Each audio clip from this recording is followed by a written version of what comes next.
Welcome to our devotional study today. We're in Genesis chapter 31. We are nearing the end of the chapter. Let me give you just a quick overview of what we have seen so far. Jacob has spent 20 years in Haran, and now it is time to leave as God calls Jacob to go back to Bethel. In the early part of the chapter, actually the first 16 verses, we saw there the reason for Jacob's desire to return. And in verses 1 through 10, we saw that Laban and his sons had turned against Jacob, and that Laban's countenance had changed toward him. And then in verses 11 through 13, we find the most important reason for Jacob to return to Bethel, and that is very simply that God had commanded him to go.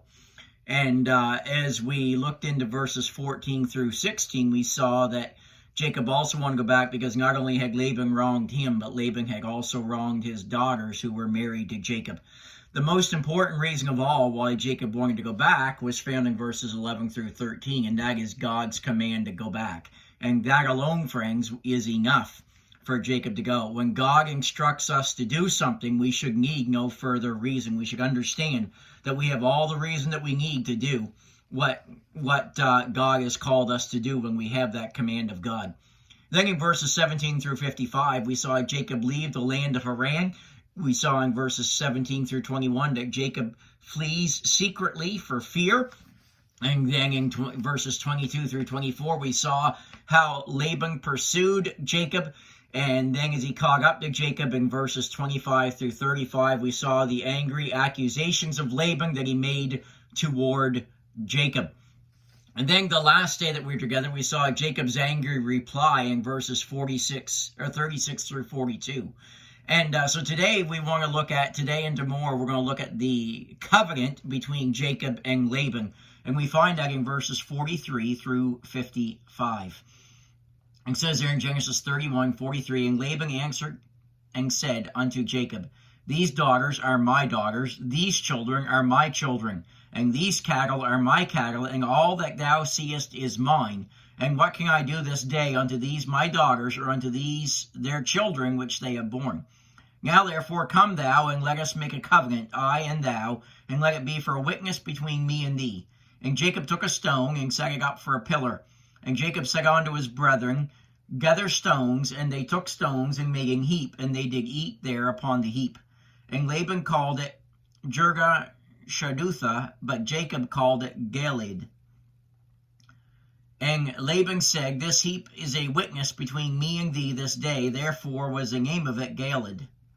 And Mizpah, for he said, The Lord watch between me and thee when we are absent one from another. If thou shalt afflict my daughters, or if thou shalt take otherwise beside my daughters, no man is with us. See, God is witness betwixt me and thee. And Laban said to Jacob, Behold this heap, and behold this pillar which I have cast betwixt me and thee. This heap be witness, and this pillar be witness, that I will not pass over this heap to thee, and that thou shalt not pass over this heap and this pillar unto me for harm. The God of Abraham and the God of Nahor and the God of their father judge betwixt us. And Jacob sware by the fear of his father Isaac. Then Jacob offered sacrifice upon the mount, and called his brethren to eat bread, and they did eat bread, and tarried all night in the mount. And early in the morning Laban rose up, and kissed his sons and his daughters, and blessed them, and Laban departed, and returned unto his place.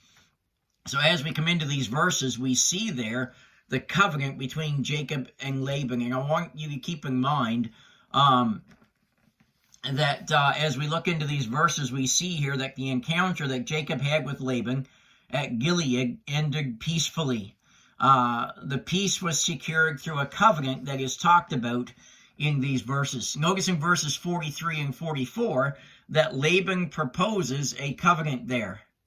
It says there in those verses 43 and 44, it says, And Laban answered and said unto Jacob, These daughters are my daughters, these children are my children, these cattle are my cattle, and all that thou seest is mine. What can I do this day unto these my daughters, or unto their children which they have borne?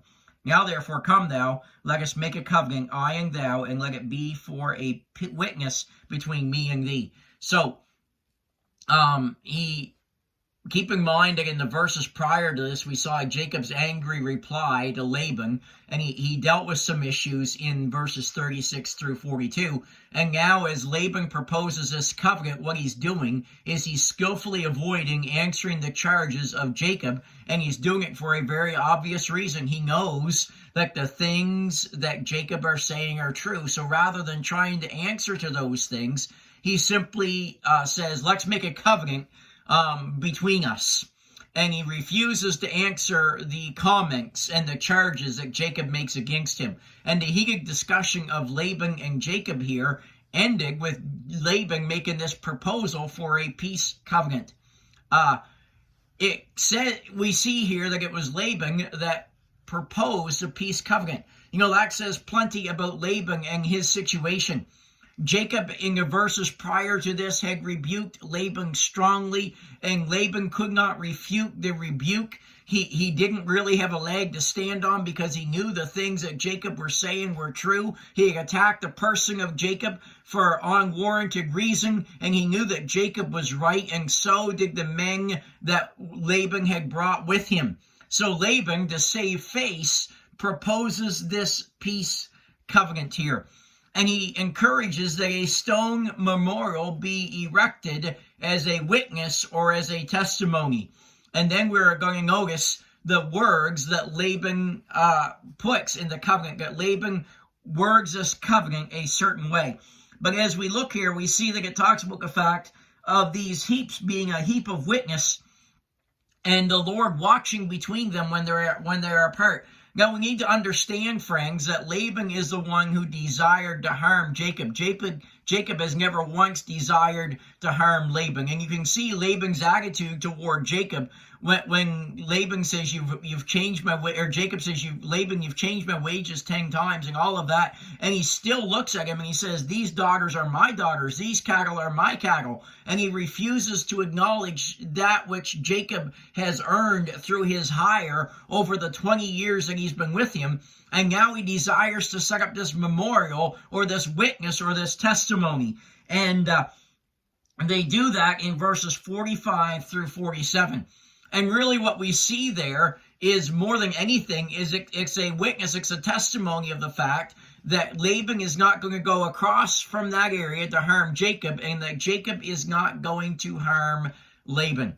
And it's kind of interesting that Laban makes this, because not once did Jacob ever show a desire to harm Laban, but yet Laban tries to save face and make things look good by saying this is a mutual agreement between us, when really Laban did not have anything to worry about. Isn't it interesting that sometimes you'll get into a difficult situation with somebody, and then all of a sudden somebody will know that they are wrong, but rather than admitting that they're wrong, they say, okay, let's make some kind of an agreement. Let's come to a conclusion here on what we want to do. And it's so sad, because rather than acknowledging that they're wrong and acknowledging what they have done, they try to skirt around things in such a way that they smooth things over without ever acknowledging what it is that they've done. And that's exactly what Laban is doing here. And Jacob knows exactly what Laban is doing, and Laban knows exactly what Laban is doing, as Laban proposes this covenant. He had wrongly charged Jacob. He had treated Jacob wrongly, and rather than apologizing for it and seeking to make it right now,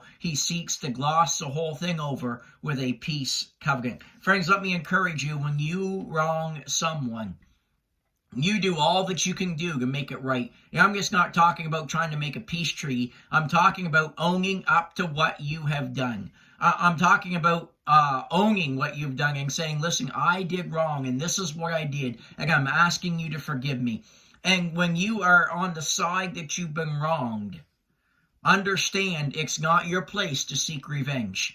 Understand it's not your place to get even with them, that we just need to simply remember how much God has forgiven us, and we need to forgive them and say, Lord, it's yours, and allow God to take care of the whole thing, and we just continue to do right, to be right, to live right, and to have a right attitude, and that we don't allow a sorry attitude to bring us to the place of bitterness and anger in our lives, because, friends, that will rob you of your fellowship with God.